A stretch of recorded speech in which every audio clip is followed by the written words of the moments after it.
जय Hind guys. Geography class 11th NCERT का first chapter है और आप इस वीडियो में देख सकते हैं कि किस तरीके से एनसीईआरटी के अंदर फैक्ट्स और कॉन्सेप्ट्स को इंट्रोड्यूस किया गया है या यूज़ किया गया है, और ये यूपीएससी के लिए आप किस तरीके से इसमें से फिल्ट्रेशन कर सकते हो और नोट्स कैसे बना सकते हो।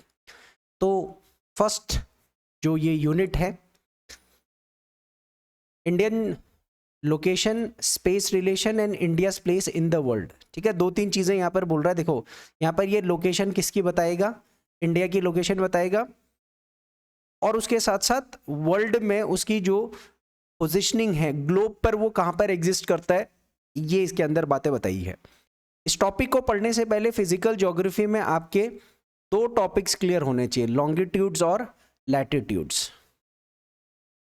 ठीक है, लॉन्गिट्यूड और लैटिट्यूड का कॉन्सेप्ट आपका बिल्कुल पक्का होना चाहिए। ये चीज़ आप फिजिकल ज्योग्राफी के अंदर पढ़ते हो, देखो ये तो आपको पता ही होगा। तो स्टार्ट करते हैं इसके अंदर। This is the first chapter of class 11th, India and its location. ये दो पेजेस का ये चैप्टर है, और कितनी चीज़ें फिल्टर करनी है कितनी नहीं करनी है, क्योंकि देखो कॉम्पिटिटिव एग्जाम के लिए तो आपको पॉइंट बाय पॉइंट ही सारी चीज़ें पढ़नी होती हैं। तो हम पहले पैरा से स्टार्ट करते हैं और देखते हैं कि यहाँ से यहाँ हमको क्या पिकअप करना है। So you have already seen the map of India in the previous classes. बता रहा है कि आपने पिछली क्लासेस में ऑलरेडी मैप ऑफ इंडिया देख लिया होगा। Now you closely examine the map of India. तो आपको बहुत नज़दीक से मैप को पढ़ना है, और इसके अंदर भी एक फिगर दे रखा है मैप ऑफ इंडिया का, जो कि ये है। नेक्स्ट पेज में ये इंडिया का एक पॉलिटिकल मैप दे रखा है। तो इस मैप के हिसाब से आपको यहाँ पर समझना है चीज़ों को।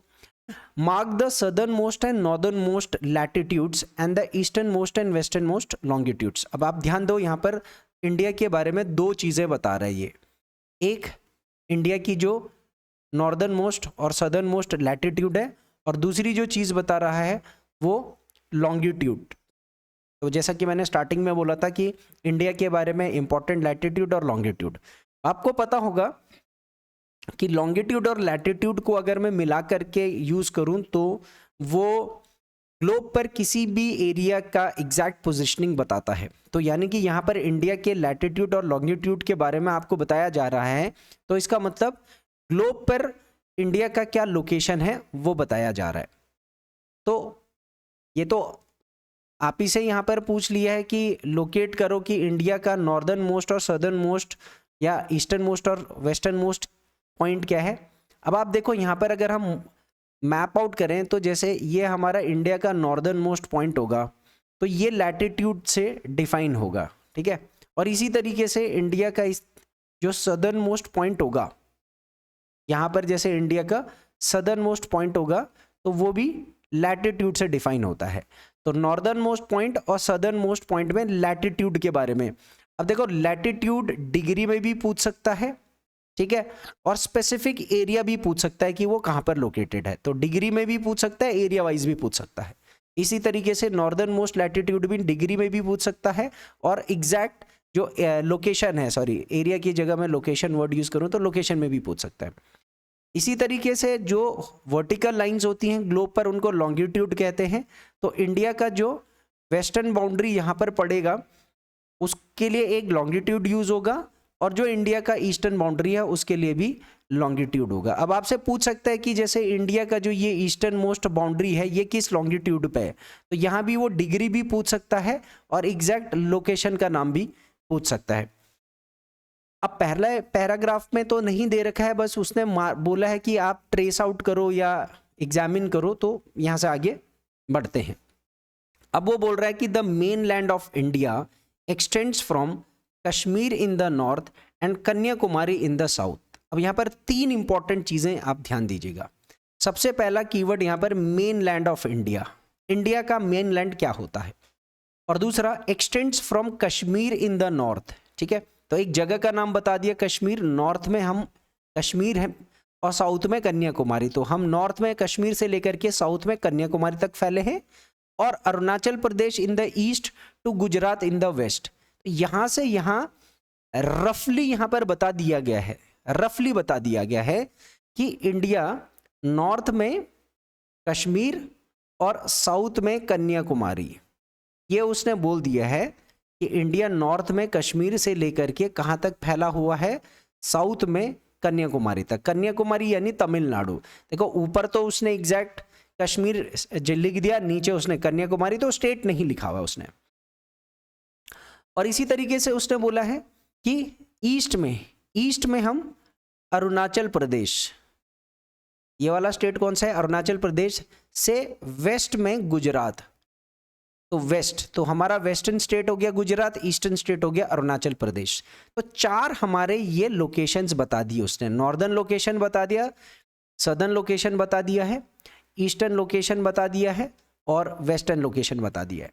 अब ये जो हमारा स्ट्रेच बताया है, हमारी बाउंड्री बताई है, ये बताई है इंडिया के मेन लैंड की। अब सवाल यहाँ पर आता है कि what is the main land of India. Sir India का मेन लैंड क्या चीज हुआ, इंडिया का मेन लैंड क्या चीज हुआ, इसको हम एक मैप बना करके समझते हैं।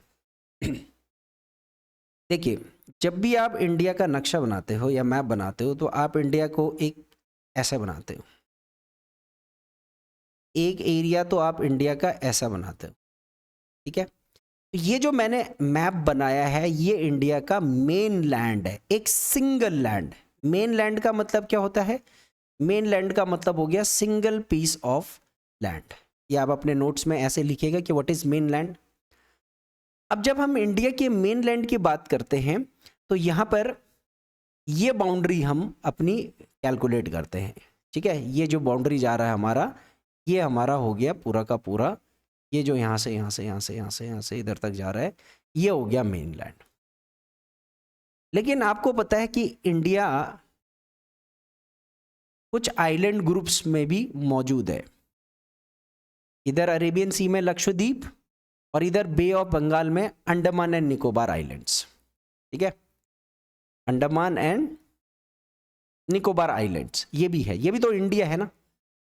तो जब इंडिया के बारे में जब ये वाले एरियाज भी शामिल करके बात की जाएगी तो तब तो इंडिया में ये भी आ जाएगा और ये एरिया भी आ जाएगा। तो तब इंडिया का स्ट्रेच, हम मेनलैंड का स्ट्रेच, मेनलैंड का नॉर्थ और साउथ तो मैंने यहां बता दिया कि कश्मीर से कन्याकुमारी ये मेनलैंड का स्ट्रेच है। लेकिन असल में देखा जाए तो यहां जो निकोबार आइलैंड में एक ग्रेट निकोबार आइलैंड है, असली इंडिया तो यहां से लेकर के यहां तक फैला हुआ है ना, यहां से लेकर के यहां तक फैला हुआ है। असली इंडिया का नॉर्दर्न बाउंड्री और सदर्न बाउंड्री तो इसके दायरे में आएगा ना। So the real India is including, देखो मेनलैंड तो मैंने आपको बता दिया ऊपर ऊपर का हिस्सा, ठीक है ना। और जो कंप्लीट इंडिया है ज्योग्राफी के हिसाब से, एज पर ज्योग्राफी के हिसाब से जो कंप्लीट इंडिया है वो क्या इंक्लूड करता है, इंक्लूड्स आइलैंड्स ऑल्सो, ठीक है, इंक्लूड्स आइलैंड्स ऑल्सो। तो उसमें हमारा जो स्ट्रेच है वो साउथ की तरफ थोड़ा और हो जाता है, क्योंकि इधर ईस्ट की तरफ तो कोई आइलैंड नहीं है, वेस्ट की तरफ कोई आइलैंड नहीं है। तो यहां पर ध्यान दीजिएगा, स्ट्रेचेस सदर्न और नीचे हो जाता है। जैसे अगर मैं बोलूं मेनलैंड का अगर मेरा जो लोकेशन है वो 8 डिग्री 4 मिनट नॉर्थ पर है, तो जो सदर्न मोस्ट हमारा पूरे इंडिया का जो बाउंड्री आता है वो 6 डिग्री 4-5 मिनट नॉर्थ लैटिट्यूड पर आता है। तो सदर्न मोस्ट की बाउंड्री अलग है और मेनलैंड की सदर्न लिमिट का बाउंड्री अलग आता है।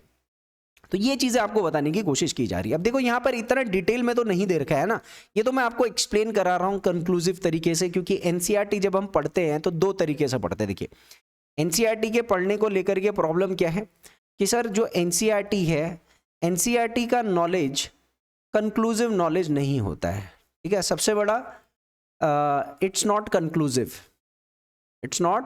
Conclusive knowledge. एक ही जगह पे सारी चीजें थोड़ी बताई जा रखी है कि यार ये नॉर्दर्न मोस्ट बाउंड्री है, ये इतने लैटिट्यूड पर है, या एग्जैक्ट लोकेशन इंदिरा कोल है, इंदिरा पॉइंट है, नहीं। ये जो नॉलेज होता है ये हमारा एक सिस्टमैटिक तरीके से डेवलप होता है। आपने कुछ चीजें 6th क्लास में पढ़ी होंगी, फिर कुछ चीजें वो 7th क्लास में बोलेगा, फिर कुछ चीजें 8th क्लास में बोलेगा, ऐसे करके कुछ चीजें 11th क्लास में उसने बताई। तो इसीलिए आप जब 11th क्लास की चीजें पढ़ो तो हो सकता है कि इंडिया की लैटिट्यूड लॉन्गिट्यूड से रिलेटेड उसने 6th क्लास में कुछ बातें बोली होगी जो उसने रिपीट नहीं करी यहाँ पर।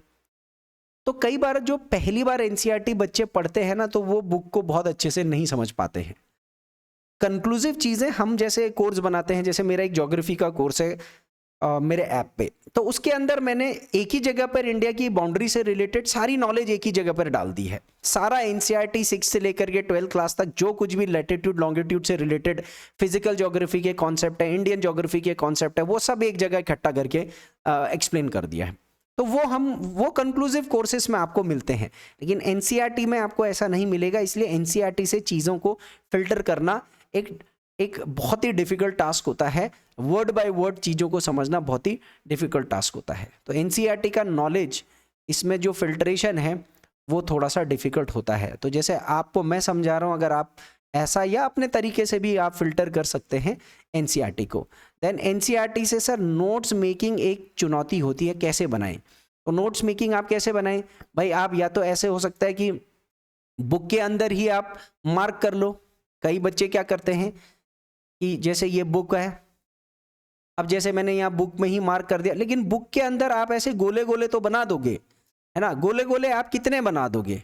इसलिए हमेशा याद कर, सोचो कि आप अलग से नोट्स बनाओ। जैसे ये मैंने यहाँ पर बना दिया, है ना? तो ये फर्स्ट पैराग्राफ है, आप ऐसे लिख दो। फर्स्ट पैराग्राफ से आपको क्या क्या पॉइंट्स याद रखने हैं, main land, eastern boundary, northern boundary, southern boundary, आप ऐसे पॉइंट्स बना सकते हैं साथ साथ। ठीक है, तो ये तो था इसका फर्स्ट पैराग्राफ का कुछ एक्सप्लेनेशन। उसके बाद हम आगे चलते हैं। India's territorial limit further extends towards the sea up to 12 nautical miles which is about 21.9 kilometre from the coast. Now this is very very important. देखो यहाँ पर ना एक तो कॉन्सेप्ट भी डाल रखा है और यहाँ पर कुछ फैक्ट्स भी डाल रखे हैं। जैसे ये 12 नॉटिकल माइल जो है ना, ये फैक्ट है।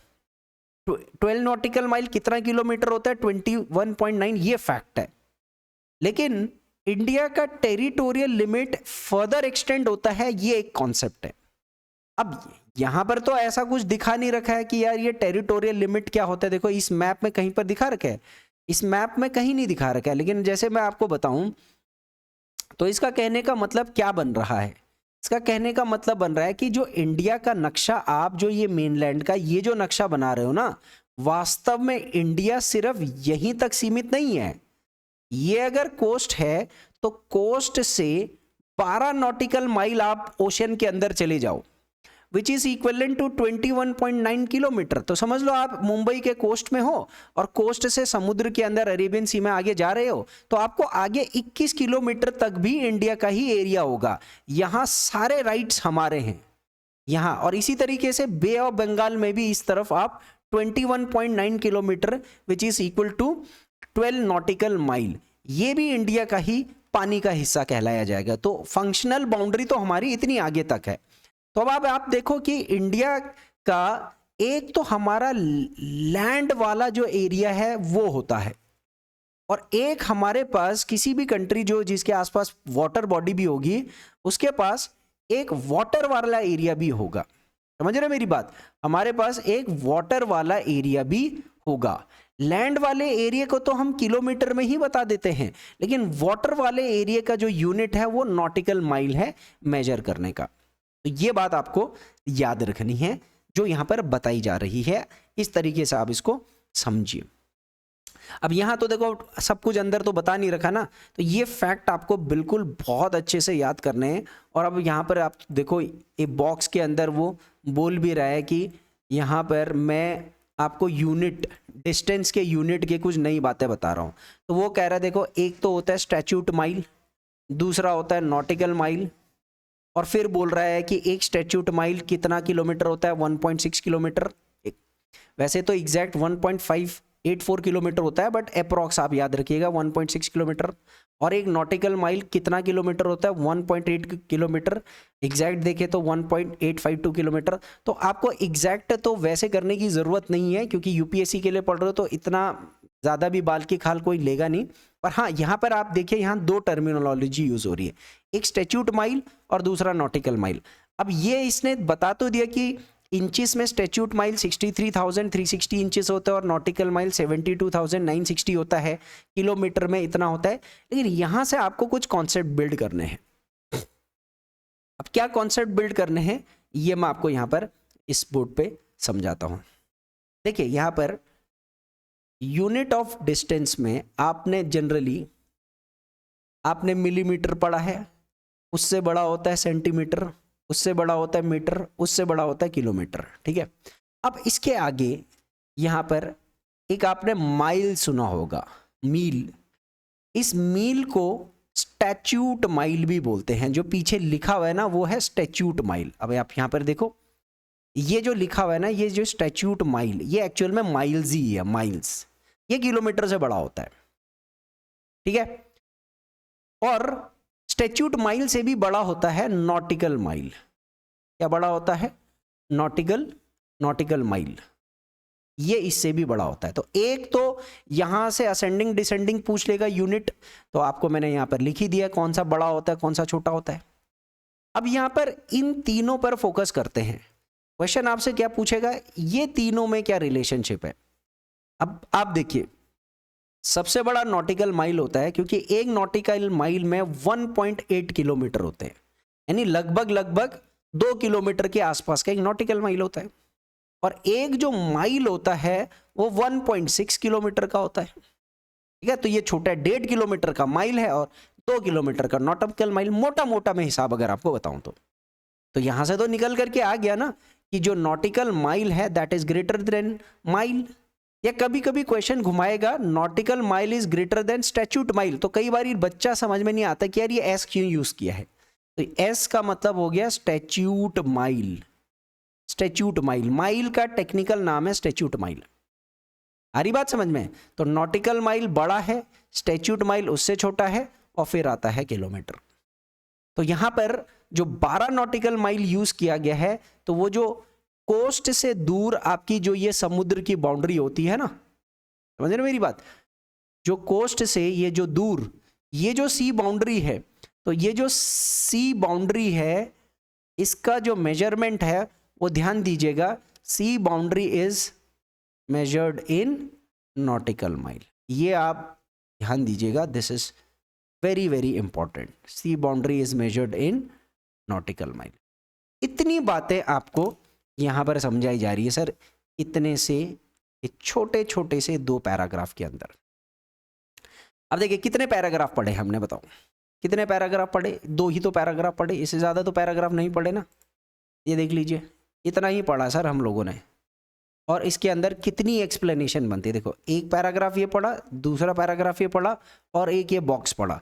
बॉक्स बहुत इंपॉर्टेंट होते हैं गाइस, क्योंकि यहाँ से जो कई बार फैक्चुअल चीज़ें बॉक्स के अंदर मेंशन्ड होती हैं, और यूपीएससी बढ़ चढ़ करके बॉक्सेस से क्वेश्चन पूछता है, और आधे से ज़्यादा बच्चे जो हैं इन चीज़ों को स्किप कर देते हैं। तो इसको स्किप मत करिएगा, डोंट स्किप इट।